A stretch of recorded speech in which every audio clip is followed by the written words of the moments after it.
2 जून 1947 दिल्ली के एक कमरे में करीब दर्जन भर लोग बैठकर करोड़ों लोगों का भविष्य लिख रहे थे। मुस्लिम लीग, जो 15 साल से पाकिस्तान का राग अलाप रही थी, उसकी मांग आज कागज पर हकीकत बनने जा रही थी। सिर्फ 2 हफ्तों में भारत के खंडित होने की योजना पर मुहर लग गई। कल तक था जो आंगन हमारा, किसने वहां सरहद बनाई। भगवान राम के पुत्र लव का बसाया लाहौर, ढाकेश्वरी माता का मंदिर, गुरु नानक देव जी का जन्म स्थान ननकाना, सब रातों रात भारत से अलग होने जा रहे थे। पर भारत की मासूम जनता को अंदाजा भी नहीं था कि यह विभाजन उनके जीवन का सबसे बड़ा तूफान बनकर आने वाला है। यह देश का पहला विभाजन नहीं था। 1905 में भी अंग्रेजों ने बंगाल तोड़ने की कोशिश की थी, लेकिन तब पूरे देश ने एकजुट होकर उन्हें झुकने पर मजबूर कर दिया। फिर 1947 में यह त्रासदी क्यों नहीं रोकी जा सकी? क्योंकि इस बार कांग्रेस के नेता, मुस्लिम लीग और वामपंथी सब एक तरह से बंटवारे को स्वीकार कर चुके थे।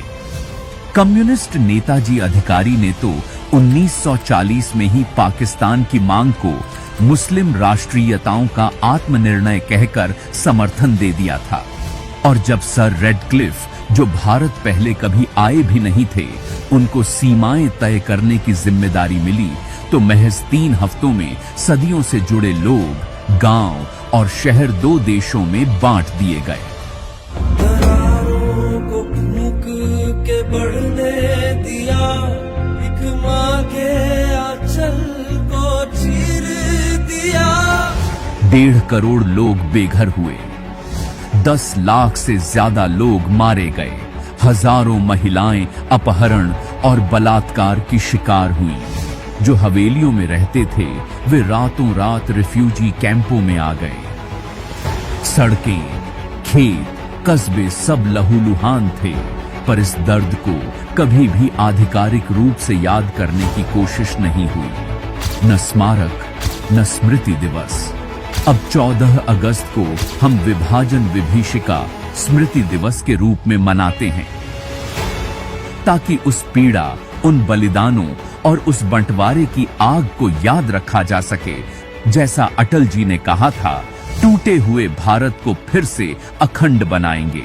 गिलगित से गारो पर्वत तक स्वतंत्रता पर्व मनाएंगे। उस स्वर्ण दिवस के लिए आज से कमर कसें, बलिदान करें, जो खोया उसका ध्यान करें। 14 अगस्त याद करने का दिन है।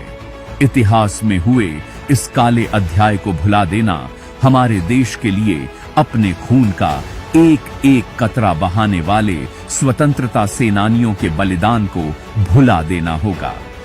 भारत कभी विभाजन विभीषिका अपने जहन से कभी भुला नहीं पाएगा।